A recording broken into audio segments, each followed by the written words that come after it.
Saya Dwi Mulyadiksi. Saya Nufitria. Jadi kami di sini akan membahas tentang kerajaan yang ada di Nusantara, yaitu salah satunya Kerajaan Majapahit. Jadi sebuah kerajaan ini tuh tidak hanya mencatatkan namanya saja dalam sejarah, Tetapi juga meninggalkan warisan besar bagi generasi bangsa. Baik, langsung saja kita membahas tentang Kerajaan Majapahit. Nah, tadi kan kita akan membahas tentang Kerajaan Majapahit. Pastinya di Kerajaan Majapahit itu ada asal-usul dan berdirinya. Dan juga kenapa sih bisa dinamakan Majapahit itu? Tolong dong Dwi jelasin supaya bisa paham. Jadi kerajaan ini kan namanya Kerajaan Majapahit. Iya. Jadi si Raden Wijaya ini pergi ke hutan gitu, Nah di hutan itu menemukan sebuah pohon, di mana pohon itu mempunyai buah. Nah buahnya ini pahit gitu. Nah dari situlah Raden Wijaya menamakan kerajaan itu menjadi Kerajaan Majapahit. Dan dia juga pergi ke sebuah desa. Nah desanya itu bernama Desa Gua Trawulan. Nah jadi kerajaan ini tuh berdiri pada akhir abad ke-13, tepatnya pada tahun 1293. Nah berdirinya Majapahit ini tidak lepas dari sosok Raden Wijaya, namun seorang pahlawan yang berhasil mengalahkan pasukan Mongol. Nah bermula dari sebuah daerah kecil di Mojokerto, yaitu Jawa Timur. Nah Majapahit ini juga perlahan tumbuh menjadi salah satu kerajaan maritim terbesar di Asia Tenggara. Oh, jadi nama Majapahit itu diambil dari sebuah pohon yang buahnya itu rasanya pahit. Iya, jadi si Raden Wijaya ini atau Hayam Wuruk ini tuh pergi ke hutan gitu. Oh, nah begitu. terus dia tuh menemukan si buah pohon ini. Oh, begitu ya. Itu ya kenapa bisa dinamakan Majapahit. Betul. Nah, tadi kan sudah dijelaskan ya asal usul berdiri Kerajaan Majapahit ini. Nah, pastinya kerajaan ini tuh mempunyai masa kejayaan gitu. Entah itu dari kehidupan sosial atau apanya. Nah, terus boleh dijelaskan Saudari Fitri tentang masa kejayaan? Baiklah. Di Kerajaan Majapahit ini mencapai puncak kejayaannya itu pada masa kejayaan pemerintahan Raja Hayam Wuruk pada tahun 1350 sampai 1389 dengan dukungan Patih Gajah Mada yang dikenal dengan Sumpah Palapanya. Jadi sebuah janji Palapa itu untuk menyatukan seluruh Nusantara yang ada di bawah kekuasaan Majapahit. Nah, pada masa itu juga wilayah kekuasaan Majapahit ini mencakup sebagian besar pulau Indonesia, bahkan di semenanjung Malaya dan Filipina bagian selatan. Oh, jadi masa kejayaan Kerajaan Majapahit ini pada tahun 1293 itu belum jaya gitu. Jadi jayanya itu pada tahun 1350 ini, betul? Iya betul, dengan masa pemerintahan Raja Hayam Wuruk.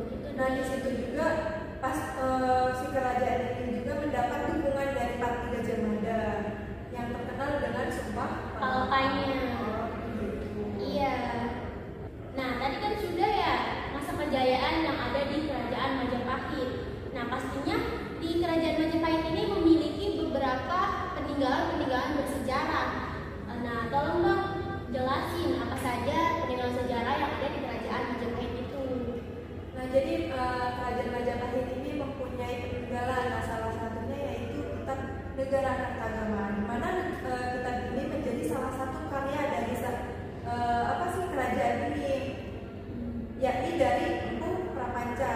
Nah kitab Negara Kertagama ini menceritakan mengenai seluk-beluknya dari Kerajaan Majapahit, mulai dari pembangunan kerajaan ini, Kerajaan Majapahit, dan terus perjalanan Majapahit sampai dengan daerah kekuasaan si Kerajaan Majapahit ini. Nah terus ada juga Candi Bajang-Ratu, di mana candi ini terletak di Desa Kenon, Trawulan di Mojokerto, yaitu di Jawa Timur. Jadi candi ini merupakan sebuah gapura terbesar yang pernah dibangun Kerajaan Majapahit. Nah terus ada juga Candi Tikus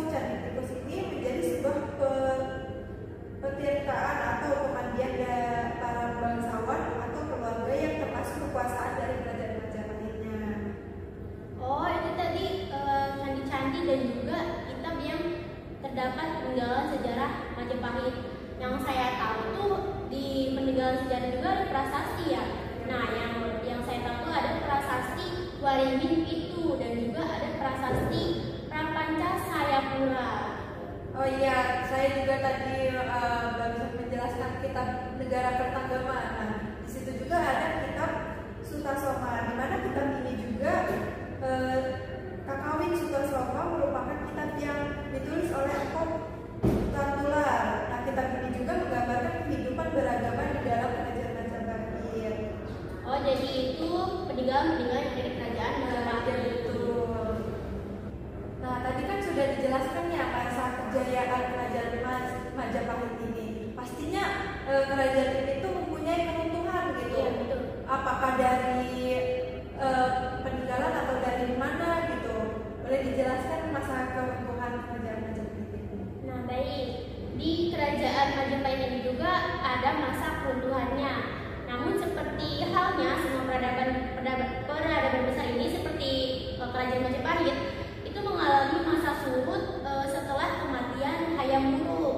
Jadi si Hayam Wuruk ini si Raden Wijaya ya? Iya, betul. Itu mengalami kematian ya, terjadinya, dan juga ada terjadinya perebutan kekuasaan di dalam kerajaan itu, ditambah lagi dengan kemunculan Kesultanan Demak di Jawa. Jadi maka itu akhirnya kerajaan Majapahit akhirnya itu runtuh pada abad ke-16. Jadi si kerajaan Majapahit ini runtuh karena si Hayam Wuruk ini meninggal. Terus sehingga pas sudah si Hayam Wuruk meninggal ini ada perebutan kekuasaan yang ada di dalam kerajaan tersebut. Iya, betul. Dan juga ada kemunculan Sultan Demak. Oh iya. Nah, jadi kerajaan Majapahit ini mengajarkan kita tentang kejayaan dan kehebatan peradaban di Nusantara pada masa lalu. Ya, meski telah